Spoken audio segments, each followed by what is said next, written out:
Good evening, and welcome to Salt River Electric's 87th annual meeting. In just a few minutes, your board of directors will officially begin the annual meeting. But before they do, I always like to talk with you about the year we've had here at Salt River. This year, our cooperative's total number of members crossed the 57,000 mark.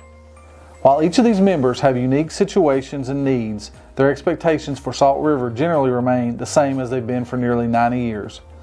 That is to provide safe, reliable power at the lowest possible cost. When I look back at 2024, our commitment to these standards still remain at the heart of Salt River's mission. That commitment was reflected in the work we accomplished this past year. We completed upgrades to substations and distribution lines that will pay future dividends when it comes to our system reliability.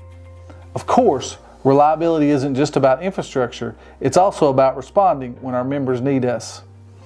When Mother Nature came knocking, our crews and staff responded in all kinds of conditions and traveled to some of our most remote locations in order to restore power as quickly and as safely as possible. At the same time, we remain focused on making sure our costs remain as low as possible for our members. Like many of you, we also felt the sting of inflation and rising costs. The price of essential equipment continues to climb. Over the last 3 years, poles have climbed 60%, primary wire is up 43%, and the price of transformers that provide most homes with power have increased 103%.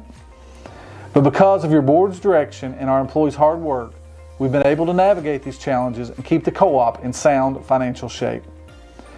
Not only does that mean continuing to provide safe, reliable, and affordable power, it allows us to continue giving back to our members and communities.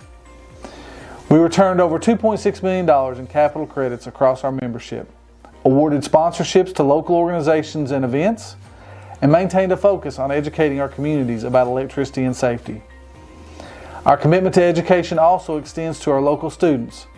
Salt River is proud to once again award 8 scholarships to graduating high school seniors from across our area. So without further delay, here are your 2025 Salt River Electric recipients. From Nelson County, Colden Ryder, studying mathematics at the University of Louisville, and Brad Burba, studying industrial maintenance at Elizabethtown Community Technical College. From Bullitt County, Grace Willis, studying criminal justice at Eastern Kentucky University, and Paige Stafford, studying cosmetology at Paul Mitchell. From Spencer County, Catherine Williams, studying human nutrition at the University of Kentucky, and Ava Klaus, studying chemical engineering at Rose-Hulman Institute of Technology. And from Washington County, Jesse McLean, studying architecture at the University of Kentucky, and Bailey Couch, studying construction at Elizabethtown Community Technical College. The Larry Hicks Memorial Scholarship is awarded to a local college student who is currently pursuing a degree in accounting or finance. This year, the Larry Hicks Memorial Scholarship winner is Alexander Aberle. Congratulations to all of our scholarship winners and to the entire graduating class of 2025.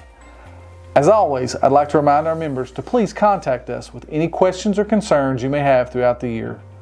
Our staff is always ready and prepared to help our members. Thank you.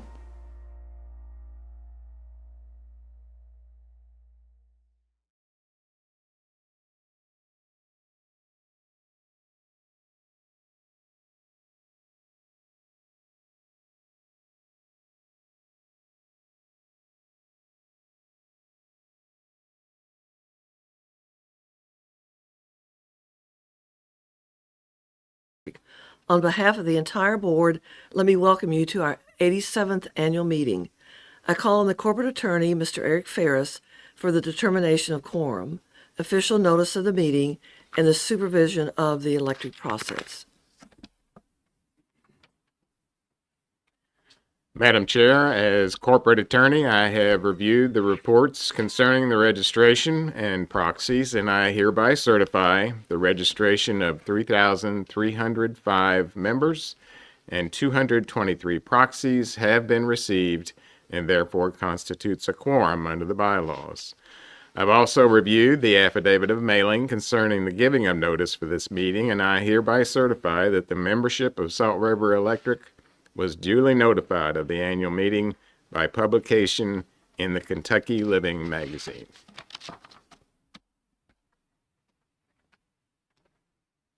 Thank you, Mr. Ferris.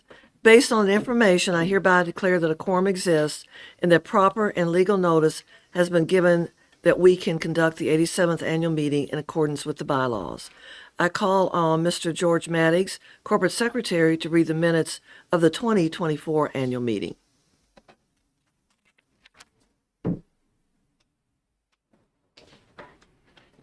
Thank you, Madam Chair. I have reviewed the minutes of the 2024 meeting and find the minutes to be in order. I move that we dispense with the reading of the minutes. Is there a motion to approve that? So moved. Is there a second? Second has been duly made. All in favor of dispensing of the reading of the minutes signify by saying aye. Aye. Motion carries. Thank you, Madam Chair.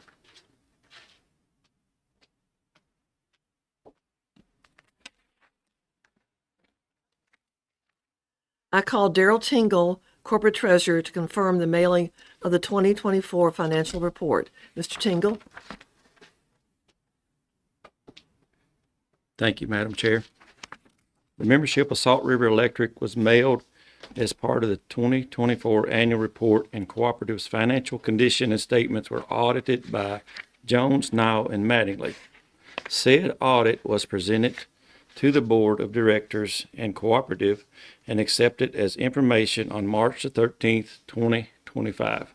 If any member should desire additional information, they are invited to inquire at the main office of the cooperatives during normal business hours. Thank you, Mr. Tingle. You have heard the treasurer verify that the 2024 annual report was mailed to the cooperative's membership. Any comments or corrections to these financial statements should be filed with the treasurer, Daryl Tingle. The financial report is accepted. I call on Elaine Hammond of the Election Commission to give us the result of the election. Mrs. Hammond.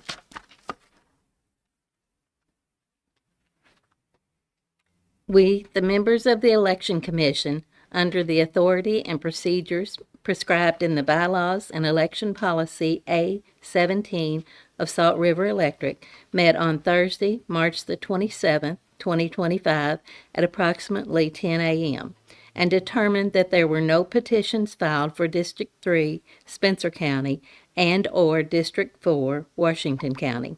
The nominating committee for District 3, Spencer County, met and has nominated David Stevens for the position as Director for District Number 3, Spencer County.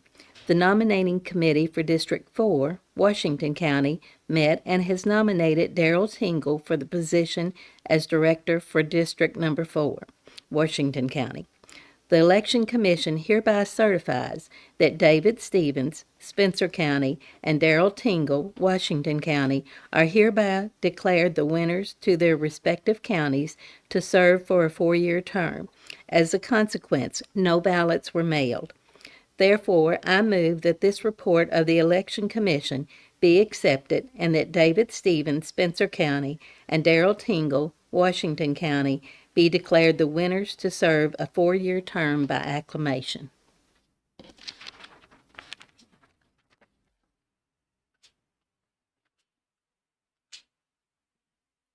Thank you, Ms. Hammond. Congratulations, David and Daryl. I am not aware of any old business that needs to be considered. If anyone has any recollection to the contrary, please indicate. Hearing nothing, we will proceed to new business. It is the policy of the cooperative that all members know in advance what business will be conducted at the annual meeting. That requires that all items for the agenda be submitted to the board for its review at least 40 days prior to the annual meeting. With full disclosure, the membership will be better prepared to consider items of importance. No items have been placed on the agenda for consideration of the members. I hereby declare the 2025 annual meeting of Salt River Electric to be adjourned. Thank you.